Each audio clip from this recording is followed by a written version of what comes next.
Good morning everyone. Hope you all are doing well. I am Noreen, teacher of Vidya Bhavan. In our last class, we have learned the relationship between direct and inverse variation.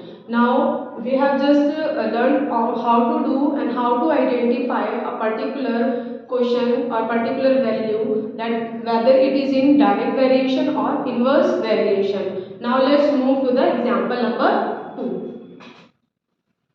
And the page number of the example number 2 is 243.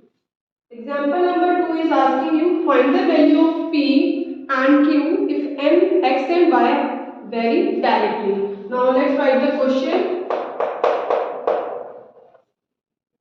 Find the value of P and Q if X and Y vary directly. Another part of it. Right. So here I am again taking 2 by 14, that is equal to 13 by what? Q. Because I need to calculate the value of Q now. Now what we need to do? We need to just simplify this. So I will get what again 1 by 7, the ratio it was. Okay, and 13 by Q. Now what we need to do? We need to multiply. So here I am doing multiplication. So Q is equal to 13 multiplied by 7 and Q is equal to 91. Here we have a answer. In this way you can calculate the value of P as well as Q. So whenever student the value is not given, okay, one of the ratio is given and the few values are given and any value that is not given, it will ask you, you can easily calculate it. How? By taking the ratio, because we know in the direct variation the ratio of two variable or quantities will be always equal when it is a case of direct variation. Now let's move to the next example. Example number 3.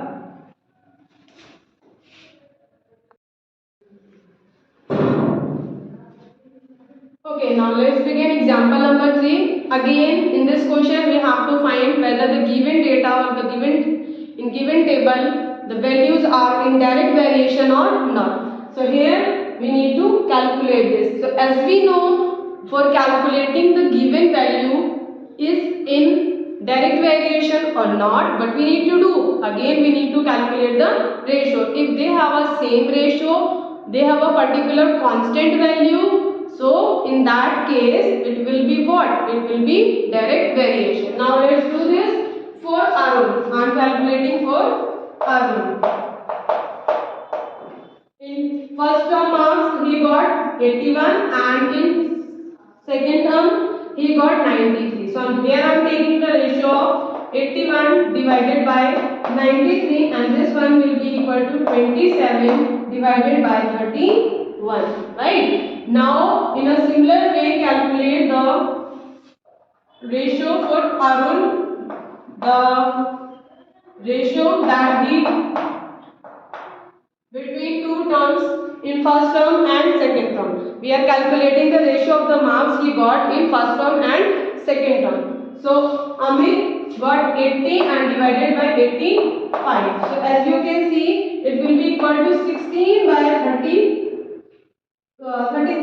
16 by 17, right? But it is 80 by 85 and it is equal to 16 by 17. So as you can see that these are not in a same ratio, right? Now still we need to further check for Aparna. So Aparna got 65 marks in first term and in second term she got 68. So 65 divided by 68. So you will get the value. As you cannot divide this further, so it remains as it is. And now further for what name? Arnav. So Arnav got 71 marks in first term and while in second term he got 78 marks. So 71 upon 78, as we cannot further solve it. So ratio remains same. Now you can easily compute that the ratios are not equal. Hence x divided by y. What was the formula? The formula was x divided by y is equal to constant. But this is not satisfying. It means it's not equal. X by y ratio is not equal since ratio of x by y is not equal to the constant value. So the given values are what? Hence x and y are not in direct variation. Not in direct variation.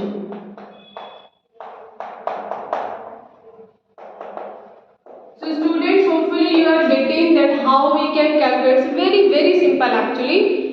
In case whenever the given data, you have a particular data, you can easily find that whether it is a direct variation or not by applying a simple formula, and that what it is, x by y must be equal to constant. If you are not getting equal value of the all the ratio, it means the value is not in a direct variation. So here you can see this in example number 3, Arun, Amit, Aparna, Arnav and Aman, their marks what they got in first term and second terms are not in direct variation. Let's move another example, example number 4. In this question, this type of question is basically the application of direct variation. So here you can see that the cost of a dozen banana is 60 rupees and how many bananas can be bought for rupees 95. Okay, this kind of question also using unitary method. You already learned, okay, how to calculate. But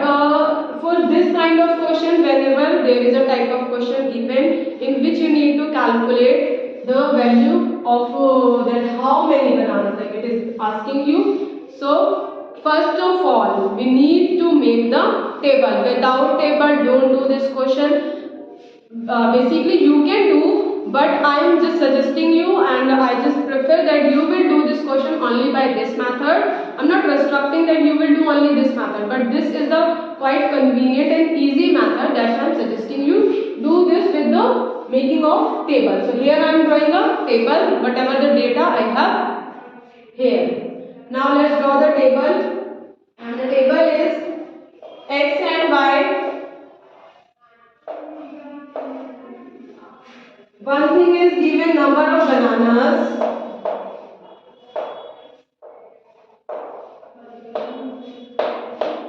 and second thing is cost of bananas.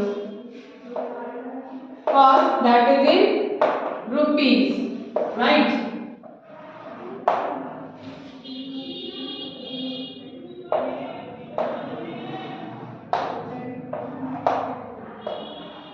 You have to just fill the given detail that is given in the question. This is the solution of the question.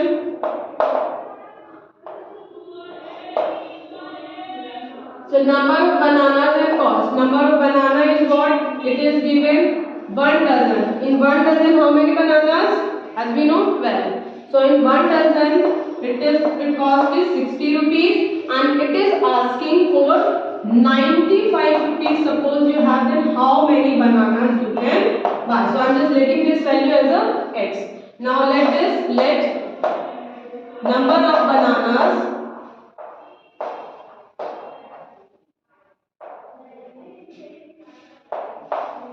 x. Okay. So as we already let the number of bananas. Now I am again telling you this question is very simple. Every time you have to apply the same formula. X by y is equal to x1 upon x2. It will be equal to what? X upon y is equal to x upon y.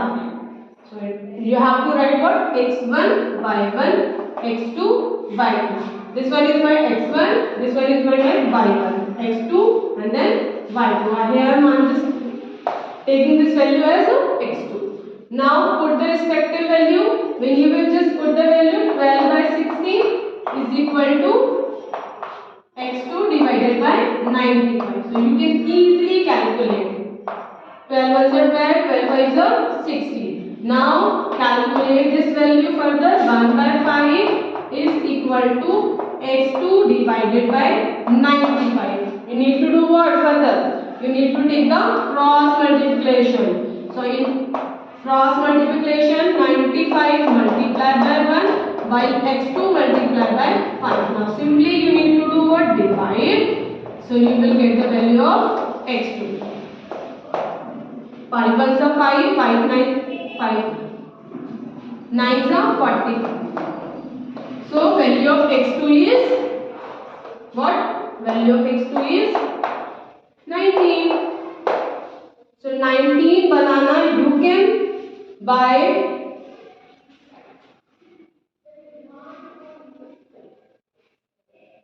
as I already told you that every time whenever you will get the final answer, don't forget to write it. Write it properly. The closing line that what the question is asked, you have to write. In this question, it was asking that how many bananas you can buy in rupees 95. So you have to write what? 19 bananas can be bought in rupees 95. So here we have a final answer. Score was basically 28 marks. Okay. So this is all about the question number 5th. I hope you all understood that what we have done here. Okay. Now let's move to the another example. Example number 6.